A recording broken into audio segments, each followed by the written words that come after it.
Hello everyone, it's time for a reading update. Actually, it's a little past time. I've been trying to get this done for a month or so now, but I've had trouble squeezing it in between the movie reviews. I needed a break from those this week though, so you're stuck with a book video instead. I've only got 4 books to cover today, and I enjoyed all of them, different as they are from each other. Up first is Evidence Not Seen, A Woman's Miraculous Faith in the Jungles of World War II by Darlene Deibler Rose. This is a Christian memoir that recounts the story of a young American bride heading out to Dutch New Guinea, as it was then called, in 1938 to join her husband in the mission field, unaware that within a few years they'd find themselves imprisoned by Japanese forces. The bulk of the book relates how she survived the brutality, starvation, and illness of camp life, along with the pain of separation from her husband, who was put in a different camp. She was chosen to be barracks leader and became an asset to both sides as a translator. The memoir is haunting at times, as you can imagine, but what prevails is a sense of hope. Darlene's faith in God is unshakable, and she never doubts her Savior's love and constant protection, while he frequently reminds her that she is never alone and he does not make mistakes. The book did make me cry many times, tears of sadness, but more often tears of joy, or not necessarily joy, but understanding or recognition, or I don't know how to describe the intensely powerful emotion that this kind of thing brings out. I feel like it's one of those things, if you know, you know. But it's the reason why I get choked up talking about heaven, or singing certain hymns, or listening to people share their testimonies of faith. This book would work well as a companion to the book Wounded Tiger, which I talked about last year. I'll put a link to that review in the description. It also reminded me of the 1950 Claudette Colbert movie Three Came Home, based on the account of Agnes Newton Keith, who was imprisoned in Borneo. That's a very good movie. Going into this, I was a little afraid it might be a slow, laborious read. The pages look dense without much dialogue, but it was gripping and kept up a steady pace. Darlene is also a likable narrator. She was a mature young woman, but she's also got a sense of humor, which is fun. One of the most fascinating aspects is the dynamic that develops between Darlene and the camp commander, an intimidating man with a furious temper who's rumored to have beaten a man to death at his previous command post. But he gains respect for Darlene, not just because of her intelligence and how she carries herself, but because of her unwavering faith, and she risks severe punishment to share that faith with him. It was a great book, I loved it, and I'm really glad that I stumbled across it and asked for it for Christmas last year. I know it's not going to be everyone's cup of tea. I am sure that there were some people who were turned off the second I said it's a Christian memoir, but if you were not one of those people and it sounds appealing to you, I highly recommend that you check it out. Book number 2 is Tornado Watch number 211 by John G. Fuller, an account of an outbreak of powerful tornadoes that unexpectedly swept through Pennsylvania and Ohio and some of Canada on May 31st, 1985, nearly devastating the small communities that were struck. For a few years now, I've considered John G. Fuller one of my favorite nonfiction writers. Not everything he published appeals to me. There are a few books that I've looked up and been like, I think I'll skip that one. But he did have a knack for covering topics that I also find fascinating for one reason or another. This one's a little different from the others I've read, in that it's less an investigation into some strange occurrence, more an examination of a weather event that turns into a story of tragedy, but also a story about the resilient and generous nature of the human spirit. It's definitely the most emotional Fuller book I've read. I cried a few times. Unfortunately, it's also one of the more dated ones. He talks about technology and methods that I don't think are used anymore. At the time of publication, Doppler radar and the Fujita scale were still relatively new. We still use the Doppler radar and the Fujita scale, but we've done a lot more research, we've fine-tuned things, we've expanded those things. I don't know why I'm saying we. I have absolutely nothing to do with meteorology. I can barely even say it. Over and over again, I thought, wow, we've come a long way from this. But there is still room for improvement with regard to detection and tracking, and we probably never will have a perfect warning system because weather is weather. It's infamously unpredictable. I will say that with other Fuller books, I've been hooked almost immediately, whereas this one was harder for me to get into. It's not unusual for his writing to be dry and technical, as he was a journalist and investigative reporter who wanted to get into the facts and not be sensational and explain everything that he was uncovering. But this seemed especially dry and technical, perhaps because tornadoes are not of particular interest to me. That's more my mom's department. It also might just have been a matter of wrong timing, or I wasn't in the mood.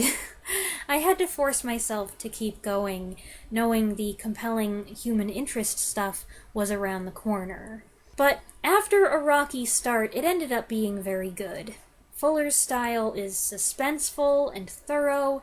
He builds up to the terrifying disaster minute by minute, and then recounts these heartbreaking stories of the storm's victims and survivors, before at last coming to the aftermath with the affected community's valiant efforts to pull themselves back up. It's clear that Fuller took the stories he heard to heart, because he closes with a note about how his research of this event made him more wary and respectful of tornado watches and warnings. What's crazy on my end is that not 12 hours after I finished this book, I got a tornado warning on my phone alerting people in my area to seek shelter immediately. It was nuts. I got chills. I've never gotten a tornado warning on my phone. I can't remember the last time that we were in a tornado warning. No tornado came through here, thankfully, but we did have one when I was a kid that completely destroyed our swing set, so it's possible, and you never know. With this book fresh on my mind, I did not mess around. Book number 3 is Remake by Connie Willis. This was recommended to me the last time I did one of these reading recaps, because I talked about Lincoln's Dreams by Connie Willis and referred to the other 2 Connie Willis books that I had read. And I jumped on that recommendation because the subject matter was so enticing, and also it was short. It's just a skinny little book. With this one, it's easier to just read the blurb on the back, so I'm going to do that. It's the Hollywood of the future, where movie making's been computerized and live-action films are a thing of the past. It's a Hollywood in which Humphrey Bogart and Marilyn Monroe are starring together in a remake of A Star is Born, and if you don't like the ending, you can change it with a stroke of a key. A Hollywood of warm bodies and simsex, of drugs and special effects, where anything is possible. Except what Alice wants to do, which is dance in the movies. Tom offers to make her dream a reality. He'll digitize her face onto any actresses she likes, Ann Miller, Ruby Keeler, even Ginger Rogers. What Tom doesn't understand is that Alice doesn't want to look like she's dancing, she wants the real thing. And as Tom finds himself seduced by Alice's impossible dream, he begins to learn that even in a world of technological miracles, there are still some things that just can't be faked.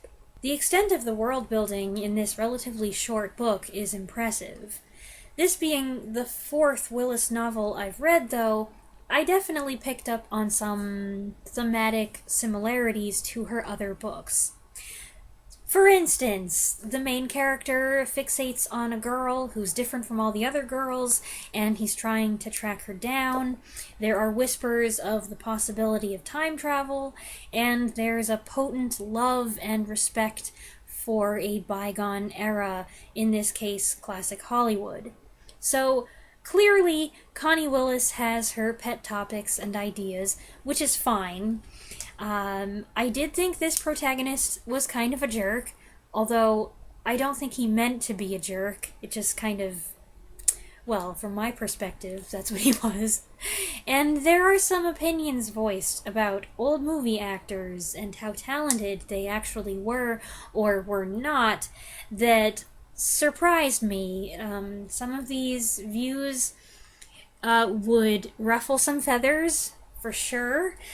I don't know if Connie Willis herself held these opinions, but she's still alive, right? So I suppose someone could ask her. I was feeling pretty proud of myself for getting all but one or two of the dozens of movie references, but then it got into the weeds of old musicals, and that is not my wheelhouse. Musicals from the 30s and 40s and more obscure ones from the 50s. That's not something I'm familiar with. I'm not well versed in those, so I fell off the wagon. I did catch at least one mistake, though. On page 90, it says, "Sobering up the doctor in Stagecoach ruined the giving birth scene. DOA went dead on arrival without Dana Andrews slugging back shots of whiskey, and the Thin Man disappeared altogether." Dana Andrews is not in DOA, that's Edmund O'Brien. Shame on you! But the sentiment behind that reference is accurate. DOA does fall apart if you take out the drinking. Which brings me to the next thing I'm going to talk about here, which some people might consider a spoiler. It's something that develops throughout the course of the novel. So if you want to read this and you don't want to hear the next couple things I'm going to say, here's a timestamp that you can skip to. The book's most prominent feature is what it has to say about modern technology, its effect on how we make and view movies, and the future of entertainment in general when Hollywood becomes creatively bankrupt. This was published almost 30 years ago, yet it's got some shockingly timely commentary. Willis also says a lot about censorship and the revisionist slippery slope. In this decaying society, a new studio executive comes along who wants to project a more moral image. So the protagonist is tasked with removing booze and drugs from all the old movies. You might say, well, what about cigarettes? Well, they've already been taken out by the Anti-Smoking League. He quickly realizes that these alterations he's making can change some movies so much that they begin to unravel. What do you do with a film where a plot hinges on a character getting drunk and saying something that they wouldn't say when they're sober? What do you do about a character who's defined by their addiction to alcohol or drugs? You can't just delete the offensive elements or replace them with an acceptable alternative. The result is illogical or absurd or both. And this is not something that Willis said so much, but it's something I thought of. If you go back and start eliminating things that you consider offensive or unpleasant, bad, unpopular, socially unacceptable, whatever, where does it end? Where do we draw the line? There are definitely people in our world, in Hollywood today, who approve of this kind of revisionist film editing, this digital meddling, and some studios or directors have already participated in it, and it's been extremely divisive. I totally get wishing movies didn't have certain kinds of content. There are some people who will watch anything I am not one of those people. Some of you know that I don't watch anything occult if I can help it. I try to avoid things that are too evil. I avoid movies with a lot of sexual content and nudity. I have a limit when it comes to gore, although my tolerance is higher than some people's. And as someone who doesn't swear, I don't really like hearing a lot of swearing, so I could do with less of that, but I would never demand that something be taken out of a film just to suit my tastes and sensibilities. You can't just alter someone else's finished work to make another person or group happy. And I'm not offended if a film has these things. I might be disappointed or put off, but I just accept that, okay, this isn't how I would have made this, and I make my own decision about whether or not I want to go ahead and watch it. Sometimes I do and it's fine, sometimes I do and it's not so fine, sometimes I don't, and that's just my choice. We each have a right to our own personal tastes and convictions. Nobody should be forced to watch anything that makes them uncomfortable, and you have the right to fast forward a scene or skip a movie entirely. But altering a film's content after the fact for pretty much any reason, and doing so on an official level so that your edited version is now the official one, I'm not okay with that. As you can tell, it's a thought-provoking and relevant book. I may have enjoyed the concepts more than the execution of the plot, just because when all is said and done, there's not a lot to the story, but I give Willis major credit for predicting the future so accurately. Lastly, book number 4 was a reread of I Am the Cheese by Robert Cormier. Funny title, not such a funny book. I was assigned this in my 10th grade English class, and I was not a happy camper because I had had to read Cormier's The Chocolate War the year before, and I absolutely hated it. So, with this being the same author, I fully expected it to be just as loathsome. I was annoyed, I was mad, and I kept complaining about us having to read these modern books when we should be reading classics. Yes, I was that kid.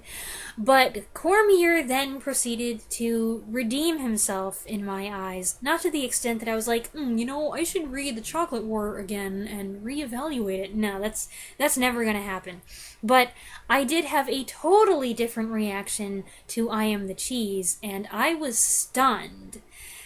It came up again recently in a conversation with my brother, who did not have to read it in school, and something that I said about it sparked his interest, and he ended up reading it himself. He really liked it, and as we were talking about it afterward, he suggested that I should read it again. So I did, and it definitely holds up. It's a page-turner about a boy making this journey on his bicycle to reach his father, but the circumstances of his life are mysterious. In between these sections are transcripts from interviews between someone who seems to be a doctor or psychiatrist and a patient whose suppressed memories he's trying to unlock. It's a psychological thriller that goes in unexpected directions and has a mounting sense of paranoia. There were probably things I was able to appreciate more as an adult, but reading it as a teen, it just about blew my mind. And that's why the memory of it has stayed with me all these years. I had forgotten most of the specifics, as it turns out, so it was kind of like reading it for the first time again. It was just one aspect of the twist that I have never been able to forget, but there was more to it than that, and it was just as powerful and effective now as it was all those years ago. I don't want to say any more lest I give anything away, so I'll end it there. I hope you enjoyed these book reviews. I'd love to hear any thoughts you have on anything that I talked about, so go ahead and share those if you like in the comments below, and I'll be back next week with another video. Thanks for watching.